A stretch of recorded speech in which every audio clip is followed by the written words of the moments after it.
Hello all my dear students, हम लोग electric field and electric potential के सारे न्यूमेरिकल्स लगा चुके हैं एंड सारे न्यूमेरिकल्स कुमार मित्तल के very short optional numericals total and सारी चीज़ें हम लोग सॉल्व कर लिए हैं इलेक्ट्रिक फील्ड एंड पोटेंशियल का। यहाँ तक कि हम लोग एनसीईआरटी बुक के भी सारे न्यूमेरिकल्स सॉल्व कर चुके हैं, लेकिन गाउस थ्योरम चैप्टर के हम लोग न्यूमेरिकल्स अभी नहीं लगाए हैं। सबसे पहले हम लोग उसके एनसीईआरटी के न्यूमेरिकल्स लगाएंगे। तो एक्चुअली जो बुक में न्यूमेरिकल दिया हुआ है एनसीईआरटी के, वो electric field and electric potential इन्हीं चैप्टर्स में न्यूमेरिकल्स दे दिया है, गाउस थ्योरम का भी, ठीक है ना। इन्हीं चैप्टर्स में गाउस थ्योरम के भी क्या दे दिया है, न्यूमेरिकल्स दे दिया है। तो मैं गोला बना दूंगा क्वेश्चंस पर कि ये क्वेश्चंस गाउस के हैं। पहले आप मेरी बात को ध्यान से सुने, मैं क्वेश्चन वीडियो के डिस्क्रिप्शन में लिंक में प्रोवाइड करूंगा, वहां आपको क्वेश्चन मिल जाएगा और गोले बन जाएंगे क्वेश्चंस पर। ये क्वेश्चन एनसीईआरटी के गाउस के हैं, ठीक है ना। और आप चूंकि उन्हीं चैप्टर्स में दिए हैं फील्ड एंड किसमें, पोटेंशियल में, तो आप एक काम करिएगा वहां से क्वेश्चन ले लीजिएगा। अब हम लोग स्टार्ट करते हैं वन बाय वन क्वेश्चन को क्या करना है, सॉल्व करना स्टार्ट करते हैं। देखें क्वेश्चन नंबर 1.15 एनसीईआरटी का ये जो क्वेश्चन है ये गाउस चैप्टर से रिलेट करता है। क्वेश्चन क्या है, कह रहा है uniform electric field E vector is equal to 3 × 10⁻³ i cap newton पर coulomb. E vector is equal to 3 × 10⁻³ i cap newton पर कूलम, ठीक है ना। ये इलेक्ट्रिक फील्ड है, कह रहा है इस पर आप क्या करें, विचार करें। फिर क्या कह रखा है, इसी फील्ड में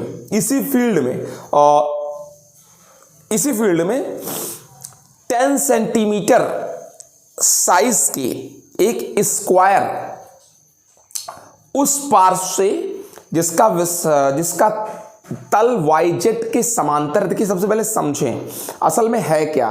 कह रहा है इसी फील्ड में एक स्क्वायर रखा हुआ है और स्क्वायर जो है उसका जो सरफेस है बेटा वो YZ कोऑर्डिनेट के पैरेलल है, YZ सरफेस के पैरेलल है। अब आप पहले समझने की कोशिश करें इस क्वेश्चन को, मैं यहां पर बना देता हूं। देखें ये एक मैंने बना दिए X Y Z. You can understood what is the direction of X, what is the direction of Y and what is the direction of Z. It is showing by I cap, it is by J cap and it is by K cap. Okay, and now it is saying by question that जो square है हमारा उसकी size 10 centimetre है। Okay बेटा, my dear student, I want to say to you that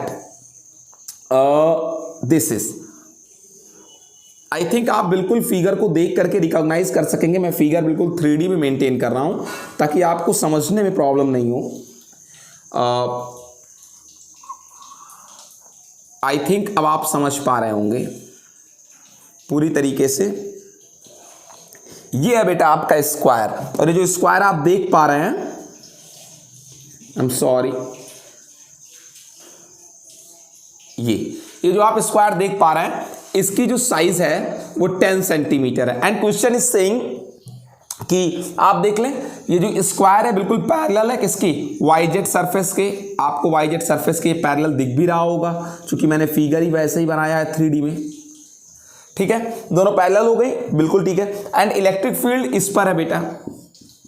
अब आप ये भी अंडरस्टैंड कर सकते हैं कि इसका जो इस एरिया का जो वेक्टर होगा n कैप वो भी इधर ही होगा। मैं जानबूझ करके धीरे धीरे क्वेश्चन करा रहा हूं, ठीक है।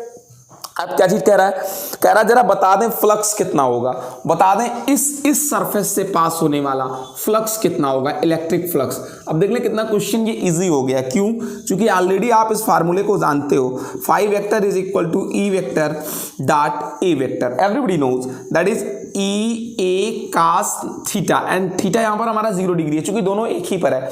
इसका एरिया वेक्टर भी इसी डायरेक्शन में है और फील्ड तो आप आई कैप में देख ही रहे हो बेटा। अब करना क्या चीज है, इतना इजीली इस क्वेश्चन का सॉल्यूशन दे देना है।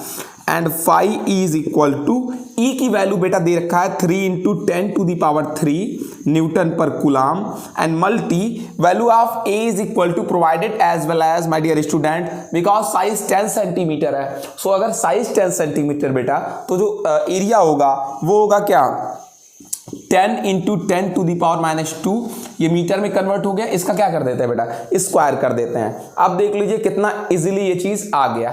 ठीक है, ये आप आराम से अब इसको निकाल लें, जो है 5e इज इक्वल टू ये हो जाएगा 10 टू द पावर -1, फिर स्क्वायर के 10 टू द पावर माइनस कितना हो जाएगा 2 हो जाएगा, और ये -2 3 10 टू द पावर 1 3।